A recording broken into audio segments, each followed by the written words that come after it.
Thanks for coming, and we wanted to talk about an issue that I think is extremely important, not just in New Jersey, but in the nation, which is the lack of affordability of higher education.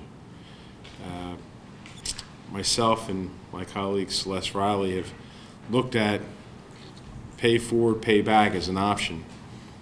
And, you know, I was surprised how much and how quickly everyone jumped out saying, well, you can't do it. Well, what we can't do is we can't not talk about this now. It's getting to a point where higher education is so unaffordable and there's so much debt burden on a young person, they really don't get a chance to live the American dream when they get out of school. You know, and like I said, this is a discussion that has to be had. This might not be the perfect plan, but it's to start the discussion.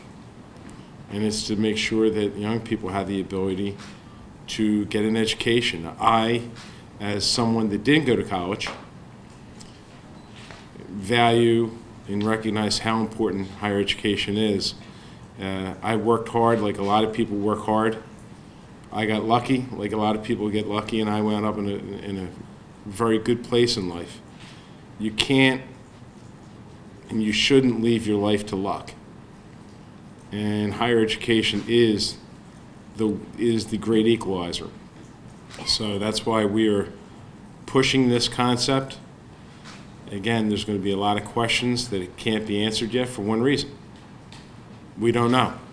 But we do know higher education is not affordable in this state, or actually in this nation now too. So we need to do something about it.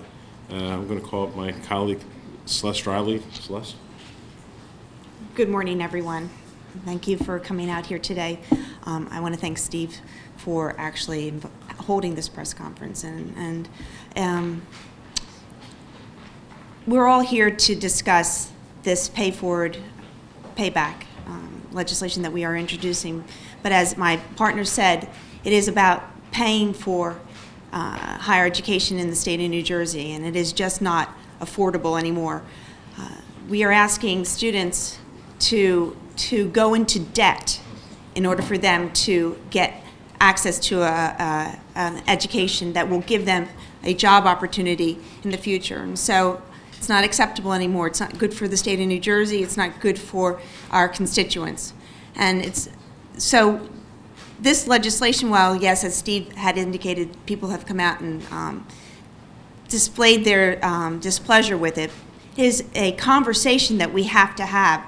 Higher education's cost has to be affordable in the state of New Jersey. It is all about affordability. It is about also access. It is also about making schools more accountable. With us today, we have two students that are going to discuss with you some of their issues with the cost of education. We're going to introduce first Emily Kerr and then Maria Asiz. I apologize if I No, I said it right, didn't I? Yeah. So first, how about Emily, come on up.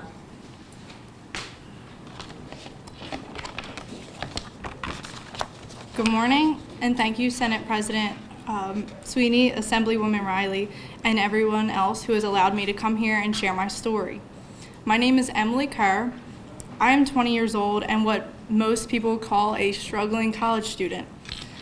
I live and work in Maple Shade, New Jersey, which is a small town adjacent to Cherry Hill, but not far from Philadelphia.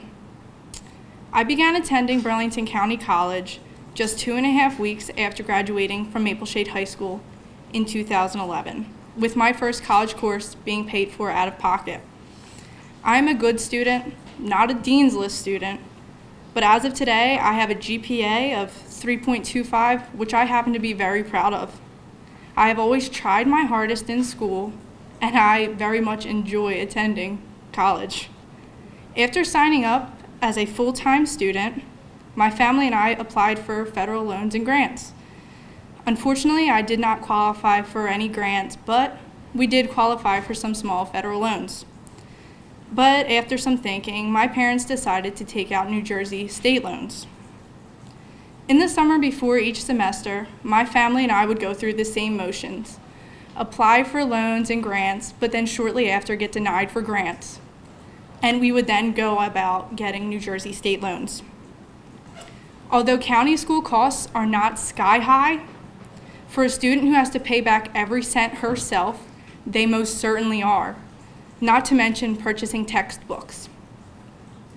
Last spring, I began the process of transferring to either Rutgers or Rowan University.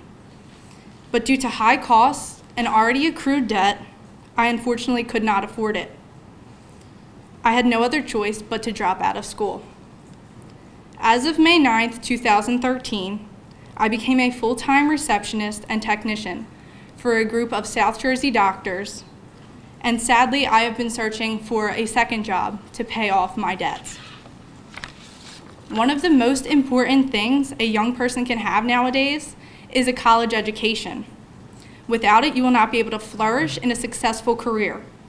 Unfortunately, the cost of tuition has risen to heights where we middle-class students cannot reach. In closing today, I would like to quote famous African-American rights leader, Malcolm X. "Education is the passport to the future, for tomorrow belongs to those who prepare for it today." Hopefully, with this bill, every single student will be able to prepare for the future. Thank you all for your time.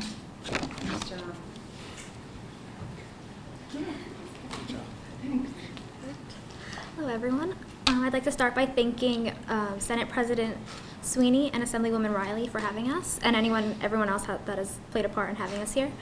I'm also what you would call a struggling student. I'm 21 and finishing up my tenure at Rutgers in December.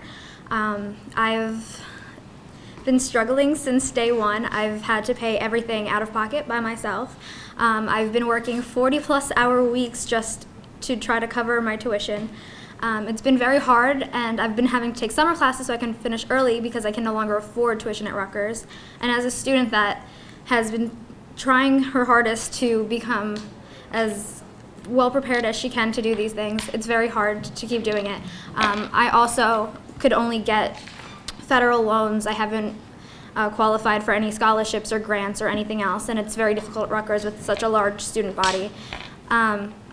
I've been working at a restaurant more than 40 hours a week on top of having a 16 to 18 credit workload every semester just to get everything done. And looking into prospective law schools, it's getting a little more scary seeing how the prices keep rising. But other than that, it's just been a struggle, and I hope that this bill can do something to help us, because I haven't been able to put anything as extracurriculars or activities on my resume, which is very important for after school. So I thank everyone, and hopefully we can work together to pass this.